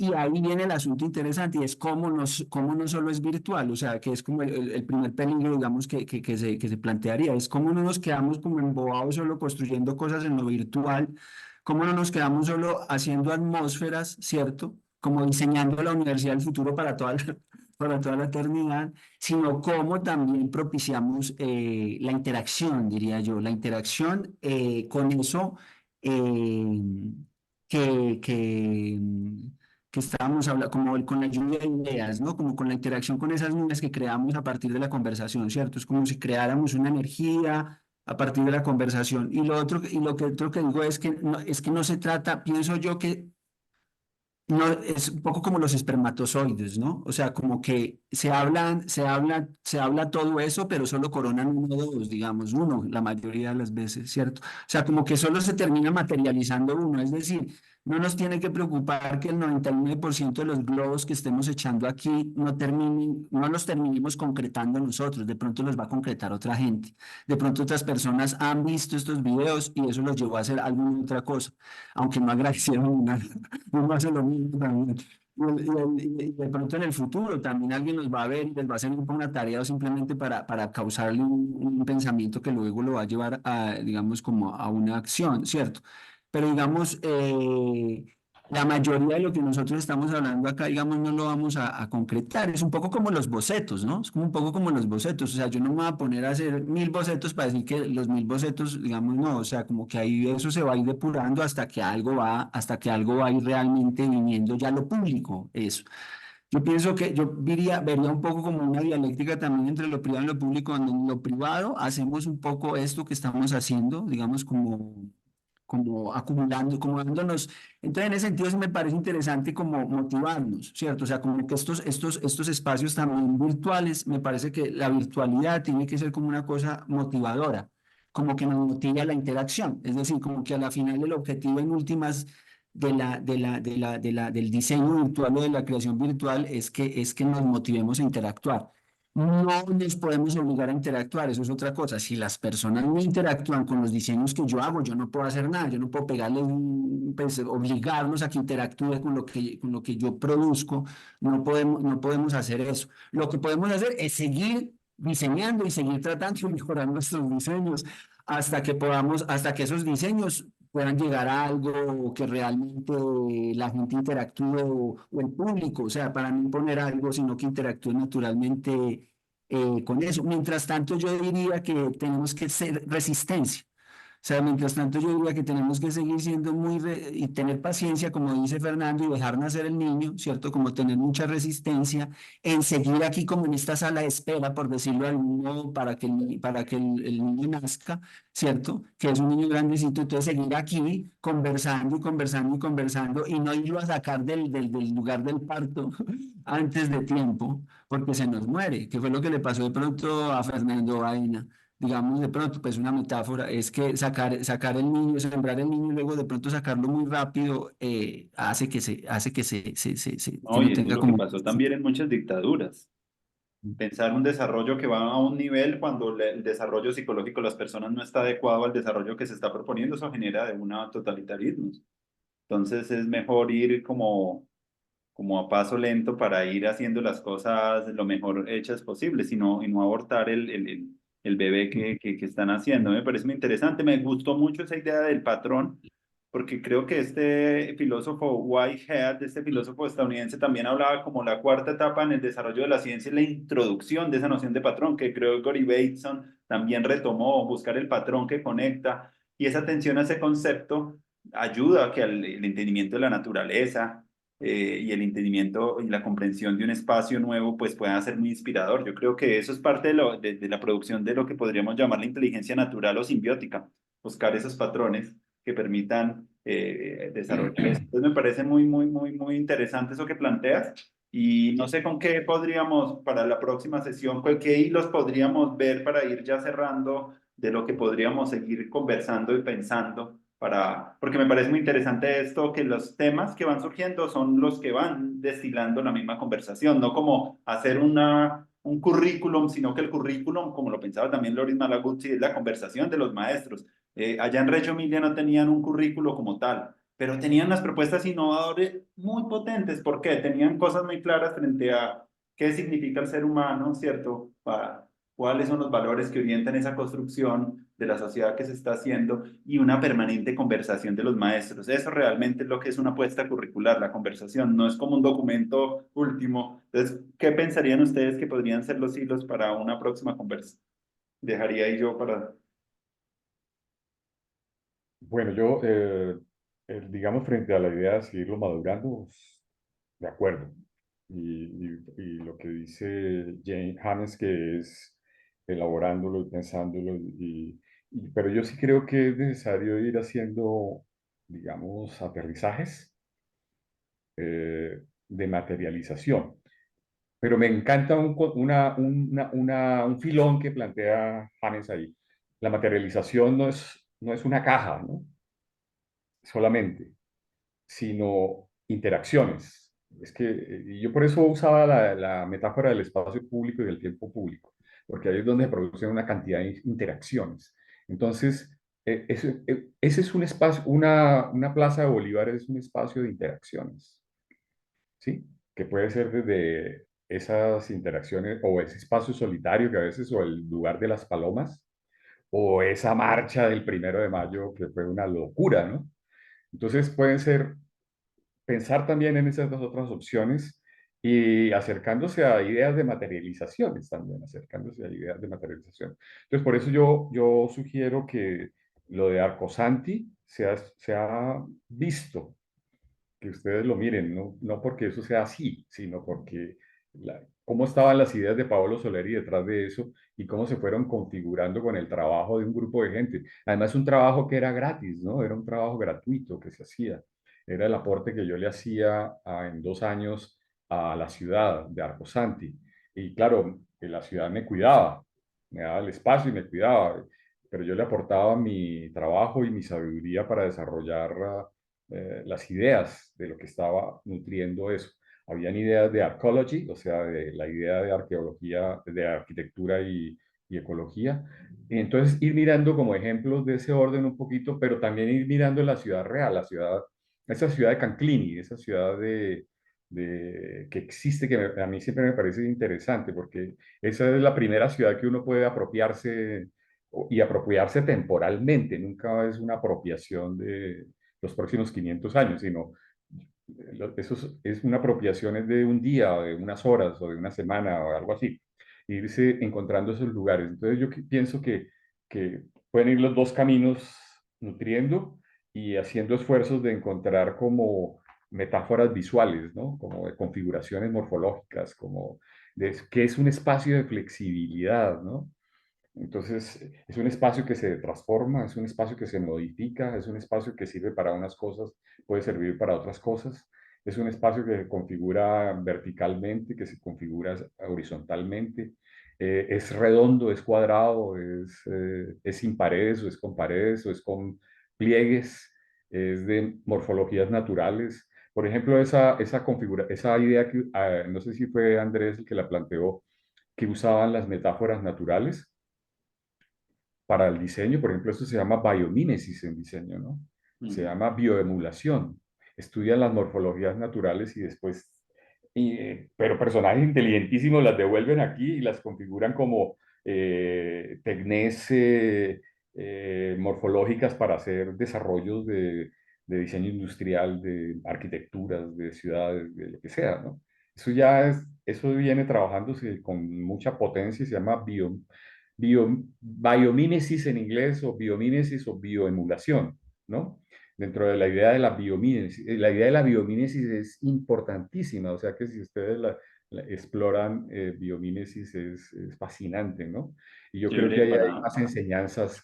más enseñanzas para nosotros, para los estudiantes, los que siguen en la piel de los estudiantes, que cualquier otro tipo de configuración, digamos, estar atrapados en configuraciones muy anacrónicas ya o muy antiguas. No es que sean deleznables, son importantes. No es baladí que una morfología, digamos, canónica, clásica, no tenga validez, ¿no? Tiene validez porque fueron los antecedentes, estábamos parados ahí, pero eso nos precipitaron, nos impulsaron y nos potenciaron a otros dominios. Entonces yo creo que ese sería un buen ejercicio Y otra adicional. cosa que me imagino y que parece potente es que hoy estamos pensando en una publicación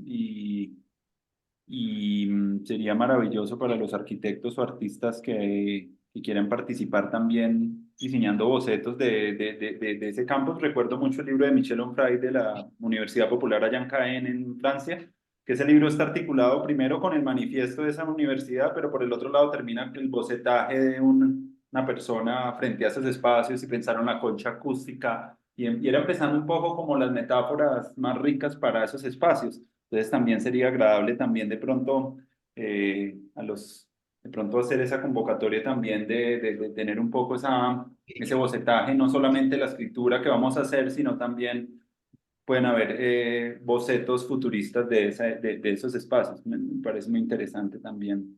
Sí, de acuerdo. Sí. Sí, a mí me parece interesante lo de la materialización, digamos, o la manifestación, como lo dicen en la nueva era. Digamos, es como vuelves tu sueño realidad, o cómo vuelves las cosas virtuales, ¿cierto? Cómo se vuelven reales, ¿cierto? O sea, como por ejemplo esta conversación virtual termina siendo una conversación real en un parque por ahí tomándonos algo.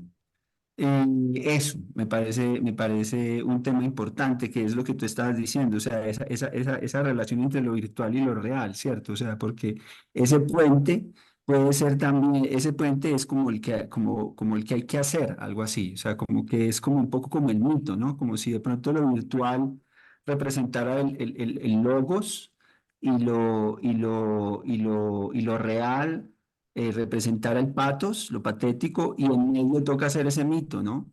Ese mito, y es el mito el mito como de la interacción, ¿cierto? Entonces, como que ese es un poco el mito, podría ser, me parecería interesante hablar, ese tema de la interacción eh, en